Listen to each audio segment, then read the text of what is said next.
Hey y'all, just wanted to hop on live really quickly. It is 2:02 where I am. It's my lunchtime. So I'm gonna do a quick lunchtime live. Um and I wanted to talk about anger. I don't know about you, but the state of the world, the state of current things, especially here in the United States, without saying too much, it has caused some folk, and myself included, to just be angry, just annoyed, angry, frustrated, irritated, feeling a little bit like you can't do anything. I don't want to say hopeless, but more so helpless. Like you can't do anything with this anger that is seething beneath the surface of all of the idiocy that you see, all of the things that just defy human comprehension. Just crazy nonsense. And so often we will have to deal with that anger, especially as those who identify as Christians, those who identify as people of faith, right? We can't just be out here reacting from our emotions or reacting from our feelings. We have to be calm, settled, centered. So one of the things, like I said, I wanted to hop on here really quickly and just give some practical and theological tips to deal with anger. And so one of the first things that has helped me is to pause before I speak. Pause. And sometimes it looks crazy, but it's like, okay, before I say the first thing that comes to my mind, and I hope you guys can hear me. It's freezing. My office is in the basement, so if you guys can't hear me because of somebody let me know in the chat. But it looks crazy sometimes when you have to stop before you respond. Pause. Just pause. Give yourself a second to gather yourself, to come to yourself. Pause, and if you need to, pray in that moment before you respond with the vitriol, before you respond with a harsh word. The Bible says a gentle answer turns away wrath, but a harsh word stirs up anger. So before you respond with the harsh word, take a deep breath, say a quick prayer, and ask God for wisdom before responding. Because, like I said, it is easy to respond in anger, especially when you're already upset, especially when you're frustrated, especially when you're annoyed, especially when you're irritated. My first thing is, okay, you done tap dance on my last good nerve, and therefore you about to get everything that's coming to you. So before you do that, pause and pray before speaking. You also want to use I statements. I don't know how many times I have immediately become angry because somebody said, well, you. Oh, those are fighting words, especially for us who don't like to be wrong. If you come out the gate blaming me for something, I don't even hear what you said. I don't even hear it. If you say something like, and you never listen to me. Number one, never is an absolute. I can't stand absolutes because they're not true. They're just not. Nobody always does anything. Nobody never does anything. These are absolutes and they're not good in a conversation and they don't work long term. So try not to do that. So instead of using instead of using you statements, use I statements, right? For yourself. Say, I feel dot dot dot dot dot, regardless of what the other person does, regardless of what the other person is about to say. Start by saying, I am experiencing this. And it also brings you back to self because oftentimes nobody can make me feel a way. I have to decide to feel a way. People don't like when I say that. I'm like, nobody made you mad. You decided to be mad. They're like, no, Danielle, no, they made me mad. No, they may have caused you an injury, but you decided what to do with that injury. So when you're angry, use I statements instead of you statements, okay? This one is a little controversial. Number 3 would be calm your voice to control the atmosphere. Now, people will agree or disagree with this one because sometimes if you match the energy of a person, they think that you don't care, right? So that can enrage somebody. If I am passionate about something, if I am elevated about something and you go low, then I'm like, you're patronizing me and you don't care about what I'm saying. So you really have to know the individual to see and to navigate whether that would be a good approach. But in general, if somebody's yelling at you, you don't need to yell back at them. You can exit from the conversation at that point, or you can go low depending on that kind of the person that you're dealing with. I know for me, going calm is not always the good thing, because once I elevate, I'm going to stop. I'm getting an audio message. I don't know. I'm getting an audio message from my coach, and I don't know if she's telling me something good or bad. But we'll go back to that. I'm on break, so in case my employer is watching, I am on break. So anyway, and you want to make sure you go low to control the atmosphere if that's the type of energy that you bring. If it makes you feel calm, to just bring it down, right? The Bible talks about this in Proverbs 29:11. It says, a fool gives vent to his spirit, but a wise man quietly holds it back. So again, managing that. All right. Number four, look at me trying to swipe up. Number 4, listen to understand and not to react. Okay.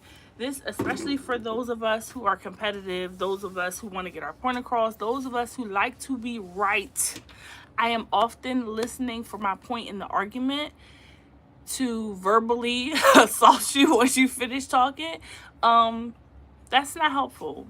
That's not helpful in a conversation. You want to listen to understand, because sometimes the person who you're talking to or you're angry with in the moment, you guys are saying the same thing. I have a very good friend. This happens to us often. It's like, Danielle, we're saying the same thing. Like, she'll say, Danielle, we're saying the same thing. You just not listening. You're not listening to understand me. You're listening so that you can respond. And it takes us about 15 minutes to end a conversation or a discussion that could have took 2 minutes had I been listening to understand her perspective versus listening to challenge or refute. Number 5, walk away if you need to. It's very simple. Sometimes we need to disconnect from this conversation so that I can go back and process my feelings. I can go back and process my response. I can go back and deal with myself to get myself right. Then we can return. The thing about walking away, you don't want to just walk away, period. A lot of times, and this happens a lot in relationships, whether it is a physical walking away or an emotional, verbal walking away, because it's called the stonewalling, where I'm like, okay, I just refuse to engage in this conversation anymore. I refuse to engage in this conversation, and therefore I'm going to stop talking. That still is disconnecting. It's walking away. You want to walk away if it's helpful for you, but the key is you have to decide when to come back and to have the conversation, because a lot of times we'll exit the conversation and the situation remains unresolved. It just lingers and rolls into the next argument, the next discussion, the next conversation. So walk away if you need to. If it's getting heated, if it's getting violent, if it's being unproductive, you can walk away or decide to end the conversation. However, you want to make sure you have a time to come back. Okay? It is not good to just walk around angry waiting for the next powder keg to blow up. That happens a lot, especially, again, when there are so many things we can't control. All of these tips can help you kind of center yourself, de-escalate, step away if you need to, process if you need to, but then come back to the conversation. Even that's larger ideological things, same principles apply. Sometimes I have to stop looking at the internet. I have to disengage with all the tomfoolery that's happening in the world, right? And I have to say, okay, let me pause on this, but I also want to come back so I can educate myself, so that if there are things that I can do, that I'm on board and able to be educated on that. So you don't want to disconnect so that you're totally out of it and you're just walking around with this unresolved issues. You want to disconnect with a purpose. Okay, this one is one that a lot of people that are fixers can struggle with. You want to acknowledge and validate feelings before you try to problem solve, right? So, especially in relationships, there are a lot of times where I just want to fix the thing. I am a solutions focused person. So I don't want to hear the complaint. I just want to fix whatever is wrong. I just want to fix the issue. I just want to fix the problem. And that can be really invalidating for people that just want to talk about their feelings. They just want to talk about how they feel about whether it was an injury, whether it was a situation, whether it was a problem. I want to tell you about my horrible day at work. I don't want you to tell me after all in the middle of my mid sentence, say, well, you need to get another job anyway. That's not what I want to hear. In that moment, I just want you to validate my feelings, then we can problem solve. So both sides of the table needs to validate their feelings before they problem solve. You also want to make sure that you say supportive things like, I see that you're really upset. I see that you're hurt. I see that you're frustrated. It's giving. You want some hot chocolate? You want some coffee? You want some tea? You want to sit down? Do you want a response? I did a video not too long ago. Do you want to be helped, hugged, or heard? Sometimes people just want to be heard. So in the moment, I'm hearing you. I'm hearing what you're saying. Okay? Do you want help with solutions? Can I partner with you in a solution? Or do you just want to be heard? So again, make sure that you acknowledge and validate the other person's feelings before you go into immediate problem solving. Okay. Number 7, ask questions instead of making assumptions. I am part of my professional training is a certain level of clinical acumen, but they are also based on assumptions. Things that I know about my client, things I know about people, things I know about the humanity, the world, psychology, sociology, theology, right? Part of my job is to make assumptions or preconceptions or assessments of people, places, and things. This is great as a therapist. Not always so great as a person who is in relationships with other people because I can assume wrong. Okay? I can assume wrong. And so we want to be, especially in heated conversations, toxic conversations, high octane conversations, you want to make sure you are asking questions. Because if I constantly go back to what I think, right? What I assume, what I presuppose, I am not giving the other person a chance to grow. I'm not giving them a chance to mature. I'm not giving them a chance to have a different response than what I expect. See this a lot in relationships where I have an idea of my spouse, I have an idea of my friend or my close relative, I have an idea of them, and I have made it in my mind that this is always what they're going to be. If I do that, there's no opportunity for them to grow because I will always see them as the version that I have depicted. How do you get out of that pattern of behavior? You ask questions instead of making assumptions. You ask the question and you are willing to believe the person when they say whatever their response is. So we don't want to ask the question and then also be like, yeah, but you really meant. Again, we want to make sure that we give people the opportunity to grow, to mature, to challenge, to change. All right. So instead of assuming, ask a question. Did you mean it this way? Did I interpret this correctly? What was your goal? What were you trying to say? This is what I heard. Is this correct? All of these things are good questions to ask in the midst of a conversation, and it helps you to see the situation as it is from the other person's perspective, which can help with that anger. Because again, anger is built on an injury. I don't know if I said that. Anger is usually a result of some kind of injury. So you want to make sure that you are processing all of that information correctly, so that sometimes I didn't mean to hurt you. That was not my intent. And the way that you are interpreting that action is incorrect. Hopefully that makes sense. Okay. You want to also make sure in these heated conversations, when you're upset, when you're angry, that you are staying grounded. Some of us do it in different ways. Some of us memorize scripture. Some of us take a pause. Some of us make sure that we are doing good self-care. You have to stay grounded because, again, living anger is one of those things that affects you mentally, it affects you physically. It can cause your heart to race. It can cause you to have stomach issues. Anger is one of those things that can really cause disarray in your life if you do not manage it properly. So you want to make sure that you are staying grounded. Number 9, I don't know if I said all the numbers, guys, but hopefully I did.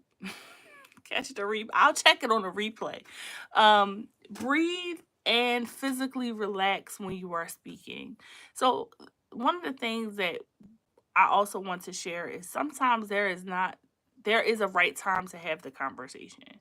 So if you are not in a good place, especially if this is a situation that has been bubbling up over a while and now you want to have a conversation, make sure that you are breathing, make sure that you have prepared yourself, make sure that you relax before you start having this conversation. If you know it's going to be one that's a little spicy, a little prickly, one that's going to cause confusion, there's already an underlying disagreement, you want to make sure that you have prepared yourself as best as you can to have that conversation. Don't go into the conversation already angry if you can help it, okay? If you calm yourself, if you breathe, it also helps you to steady your voice. It also helps to reduce tension. It also just gives you a sense of security within yourself to have aforementioned conversation. And number 10, you want to end with a commitment to peace and resolution as much as you can. As much as you can. There are certain things, certain viewpoints that me and you are just going to disagree. That might make me upset. That might make me angry. But if I go with the intention to have peace in this relationship, even if there's not agreement, that's a good place to start. We don't have to agree in order for us to have peace. We don't have to agree in order for us to have a resolution. Sometimes the resolution is, hey, we do not think the same way about this. And that is okay. Here's where we can agree. Here's where we can disagree. That is okay. Anger does not always have to control the conversation. Right? We can decide not to be angry in a moment. We can decide not to be frustrated with those things. Yes. And so again, with this day and age, there's a lot of things that are going on. There are a lot of heated conversations that are had in households over the dinner table, on social media. Listen, the other thing I'm going to say, and this was not on my notes, but I'm going to say it anyhow. If you would not say it to the person to their face, don't type it on the internet. Don't type that. Don't type that. Keep that to yourself. Sometimes we're so angry at so many things that we are saying, we're typing things, we're being keyboard ninjas, we're being keyboard assassins, we're doing all this we're just doing all this craziness on the internet because you haven't found an outlet for your anger. Don't do that. Don't do that. If you don't have anything nice to type, don't type it. Don't type it. Especially if you would not say it to the person's face. Don't put it on the internet. I'm just saying. That's my last tip. I hope you guys are having an amazing day, a wonderful day. I hope you're not walking around in anger. And if you are, I hope that one of these tips could help you process, help you move forward, help you have better, calmer, more efficient communication. I will be putting out some lives about anger, lives about there's one scheduled, not lives, videos about how to navigate difficult conversations. video about prayers about how to calm yourself down when you feel overwhelmed, when you feel like you're out of control, when you feel like you cannot control what is about to happen to you or what is happening. Prayers about trusting God in the midst of all of these things that are seemingly out of our control. We are not in control, but God is. So I pray you guys have an amazing rest of your day. Listen, if you enjoyed the content, like, subscribe, tell somebody about it. All right.